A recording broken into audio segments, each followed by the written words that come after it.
নেত্রকোনা বড়বাজারে আগুন লাগছে এবং সেই আগুনের ভিডিও করতে গেলে বাংলাদেশ রেড ক্রিসেন্ট সোসাইটির যারা সদস্য আছেন তারা ভিডিও করতে দিচ্ছেন না।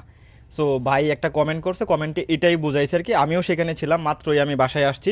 তো এখন আপনাকে বোঝা লাগবে যে রেড ক্রিসেন্ট সোসাইটি হচ্ছে যে মানুষের বিপদে সবসময় পাশে থাকে, যে কোনো ধরনের বিপদ। তো তারা হচ্ছে যে একটা স্বেচ্ছাসেবী সংগঠন।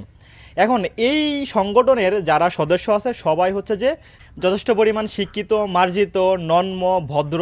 প্রত্যেকটা সদস্যই নন্ম, ভদ্র। তো তারা যেহেতু না করছে তাহলে তো অবশ্যই কোনো না কোনো কারণ আছে, কারণ ছাড়া কিন্তু কখনোই না করবে না, এবং সেই কারণটা ভ্যালিড কারণ। সো আমিও কিন্তু গিয়েছিলাম, আমার ছোটো ভাই যখন ভিডিও করে তখন কিন্তু তারা আবার না করছে। তো আমি যখন গেছি যে ভাই আসলে কী হয়েছে বিষয়টা, তখন তারা আমাকে বুঝায় বলছে, এই যে রাফি নামে একজন আছে, রাফি আনহা নামের, তিনি আমাকে সুন্দরভাবে বুঝায় বলছেন। এখন আপনাকে বোঝা লাগবে যে আসলে এই কারণটা কি। কারণটা হচ্ছে যে গতকালকে যখন বড়বাজারে আগুন লাগছে তখন আমরা অনেকেই দেখছি, ভিডিও করছি, কিন্তু তখন যদি আমরা সাহায্য করতাম, পানি দিতাম, পাশেই কিন্তু পানি ছিল, যদি পানি দিতাম তাহলে কিন্তু এই আগুনটা এত দূর পর্যন্ত ছড়াইতো না এবং মানুষের এত ক্ষয়ক্ষতি হতো না। আমরা কি করছি, তামাশা দেখছি, ভিডিও করছি, তারপরে হচ্ছে শুধুমাত্র ভিউজের চিন্তা করছি, ভাইরাল হওয়ার চিন্তা করছি, কেউ কিন্তু সাহায্য করি নাই।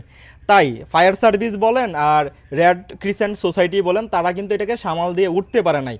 যদি আমরা যদি সাহায্য করতাম তাহলে কিন্তু এই আগুনটা আরও দ্রুত নিভে আসতো, নিয়ন্ত্রণে আসতো, বা হচ্ছে যে ক্ষয়ক্ষতিটা কিছুটা হলেও কম হইতো, কিন্তু আমরা সেই কাজটা করি নাই। এটা হচ্ছে এক নাম্বার কারণ। দুই নাম্বার কারণ হচ্ছে যে এ যার মতো করে লুটপাট শুরু করে দিছে। এখন আপনি একবার চিন্তা করেন যে যে জায়গাটাতে আগুন লাগছে, যার লক্ষ লক্ষ কোটি কোটি টাকা নষ্ট হয়েছে, লক্ষ লক্ষ কোটি কোটি টাকা যার ক্ষতি হয়েছে, সেই জায়গাটাতে যদি আপনি থাকতেন তখন যদি এই কাজগুলো হইতো, আপনি কি বাধা দিতেন? আপনি কি ভিডিও করতে দিতেন? ভিডিও করে আপনারা কি উপকার করছেন? কোনো উপকার করতে পারছেন? উপকার করতে পারেন নাই, বরং অপকার করছেন। যেই পরিমাণ মানুষ চতুর্দিক দিয়ে আসছে, তারা কোনো জিনিসপত্র যে বের করে নিয়ে আসবে মানুষের জন্য পারতেছে না, মানুষ বের করার কারণে পারতেছে না, বরং ক্ষতি হয়েছে। যার কারণে রেড ক্রিসেন্ট সোসাইটির যারা সদস্য আছেন তারা ভিতরে ঢুকতে দিতেছে না। কারণটা হচ্ছে যে ভিতর থেকে কিন্তু মালামাল বের করতেছে, তারা কাজ করতেছে। এখন যেন লুটপাট না করা হয়, কেউ যেন ওই মন মানসিকতা নিয়ে না যায়, এবং হচ্ছে যে তাদের কাজে যেন বিঘ্ন না ঘটাইতে পারে, যার কারণে হচ্ছে যে তারা ভিতরে ঢুকতে দিচ্ছে না। কিন্তু তার মানে এই না যে আপনি দেখতে পারবেন না, একেবারে দেখতে দিতেছে না, বিষয়টা এমন না। ভিডিও করতে দিতেছে না, আপনাকে ভিতরে গিয়ে ভিডিও করতে দিচ্ছে না। এবং কিছু কিছু মানুষ এটা অপপ্রচার করার কারণে কিন্তু রেড ক্রিসেন্ট সোসাইটির যারা সদস্য আছেন তারা ভিতরে দরকার ছাড়া ঢুকতে দিচ্ছে না।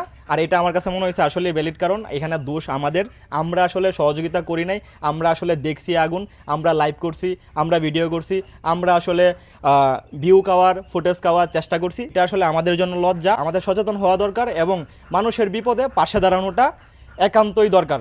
নিজের ব্যক্তিগত জায়গা থেকে দরকার, নিজের দায়িত্ব বোধ থেকে দরকার, এবং নেত্রকোনাতে যদি কোনো প্রকার সমস্যা হয় সেটা তো সবার আগে দরকার। এটাকে আসলে নেগেটিভলি নেওয়ার কোনো কারণ নাই, এটাকে আপনি পজিটিভলি নিতে পারেন। ধন্যবাদ।